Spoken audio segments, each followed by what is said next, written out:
meus cumprimentos a todos. Meu nome é Natália Nobre, eu sou auditora fiscal da Receita Federal, sou formada em Direito e em Administração pela Universidade Federal do Ceará.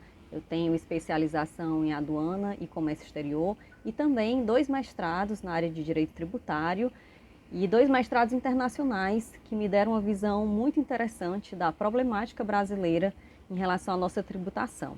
E é sobre isso que a gente vai falar um pouquinho hoje, tá? Eu fui convidada para falar aqui sobre reforma tributária, sobre tributação dos super ricos e qual a importância disso para a nação brasileira.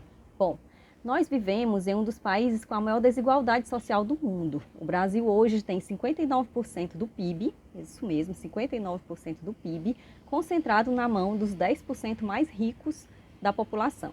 Esse número é superior, inclusive, ao da média dos países africanos, que é de 58% do PIB, concentrado na mão dos 10% mais ricos. E se olharmos o índice do PIB concentrado na mão do 1% da população mais rica, chegamos a um número ainda mais alarmante. No Brasil, quase 1/3 do PIB está concentrado nas mãos de apenas 1% da população brasileira. E o pior é que esse quadro vem se agravando de forma alarmante ano após ano. De 2014 a 2019, o rendimento da metade mais pobre da população brasileira, ao invés de aumentar, que seria o necessário para a gente reduzir a desigualdade social, foi diminuir, diminuiu 17%. Enquanto isso, o rendimento da população mais rica, do 1% mais rico do povo brasileiro, cresceu 10%. Isso tudo, como eu falei, são dados até 2019, antes da pandemia. E a gente sabe muito bem que a pandemia piorou ainda mais esse cenário, né? Nós temos um levantamento da revista Forbes, que aponta que 65 bilionários brasileiros, 65 pessoas físicas, bilionários brasileiros, eles detêm aproximadamente 1,2 trilhão de patrimônio. E durante a pandemia, esses 65 bilionários aumentaram as suas riquezas em 71%. Enquanto isso, a gente sabe que para a grande maioria da população, o que houve foi realmente perda de emprego, perda de renda, né, e realmente uma situação social muito calamitosa. E um dos grandes problemas disso tudo é o nosso sistema tributário, né? Infelizmente, apesar desse cenário que deveria incentivar os nossos governos a tratar do sistema tributário brasileiro de uma forma que ele ajudasse a reduzir a desigualdade, na verdade, o nosso sistema tributário, ele infelizmente faz o contrário. Por quê? Ele privilegia com menos pagamento aqueles que possuem mais recursos, em detrimento da população mais carente, né? Então, assim, o nosso sistema tributário, ele é extremamente regressivo, porque nele a população mais humilde paga proporcionalmente muito mais impostos do que os mais ricos. E isso é o que vemos no agravamento da nossa situação da desigualdade social. Porque o que acontece? A população mais humilde, normalmente, ela utiliza toda a sua renda no consumo. E como nós temos uma tributação altíssima no consumo, isso faz com que boa parte do rendimento dessas pessoas mais humildes seja convertida em impostos. Enquanto para os mais ricos, o que nós temos é que muitas vezes eles economizam aquele recurso e aplicam em aplicações que muitas vezes sequer fazem pagamento de tributos, né? Ou quando gastam às vezes em coisas que são isentas, né? Então fazem compras no exterior e quando entram no Brasil entram sem tributação. E aí o que acontece é isso, esse problema todo que nós temos, que é do agravamento da nossa problemática da desigualdade social, ou seja, do agravamento da concentração de renda. E o que nós vemos é que nos grandes países da OCDE isso não ocorre. Esses países conseguiram se desenvolver justamente porque conseguiram dar um olhar melhor para essa questão da tributação. Por exemplo, se a gente for verificar, fazer uma comparação entre a quantidade de tributação sobre o consumo no Brasil e na OCDE, a gente verifica claramente a distorção grande que existe.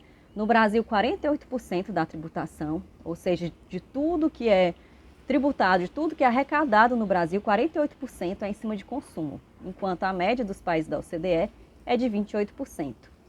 No caso da tributação sobre a renda, a média da OCDE é de 26%, enquanto no Brasil apenas 10% da tributação se refere sobre a renda. Ou seja, é realmente uma distorção muito grande.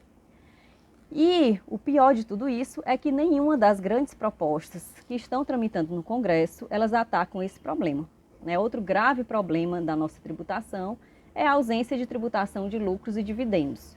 Em plena pandemia, nós vimos que os bancos distribuíram quase 30 bilhões de dividendos e essa distribuição não foi tributada. Esse setor, sem dúvida, poderia contribuir muito mais para a arrecadação, já que há décadas vem registrando recordes e recordes de lucratividade. Então, somente no primeiro trimestre do ano passado, o lucro dos 5 maiores bancos somou 26,4 bilhões, com alta média de 47,1% em 12 meses. Daí a urgência de lutarmos pela implementação de um conjunto de medidas para enfrentar não só a crise econômica e social pela qual todos os países passaram, mas também que possa trazer mais igualdade, uma situação mais igualitária para a nossa tributação. E é para isso que vem a campanha Tributar os Super Ricos, que eu sei que meu tempo aqui já está acabando, mas é uma campanha que ela prevê 6 projetos de lei e 2 projetos de emenda constitucional que propiciam a arrecadação de 300 bilhões ao ano, aproximadamente, onerando apenas os 0,3% mais ricos da nossa população, ou seja, realmente os multimilionários e os bilionários, ou seja, super rico não é a classe média. E, infelizmente, a gente não tem muito tempo para explicar detalhadamente cada uma dessas propostas, mas é interessante que vocês consultem, tá? A gente tem um site da campanha, se você pesquisar no Google, Campanha Tributar os Super Ricos, você vai encontrar. E vocês vão perceber que essa campanha ela prevê não só o aumento da tributação para pessoas físicas e jurídicas que possuem uma capacidade contributiva maior, como também uma redução da tributação para as pessoas que têm uma condição de renda mais baixa e também para as empresas optantes pelo Simples.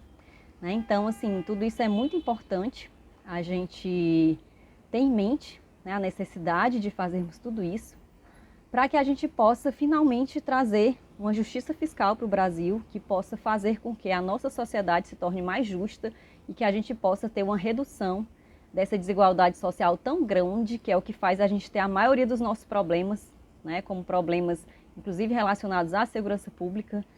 Então, assim, é fundamental, é realmente a reforma mais importante, a reforma estrutural mais importante que precisa ser feita de forma urgente no nosso país. Então era isso, pessoal. Agradeço a atenção de todos.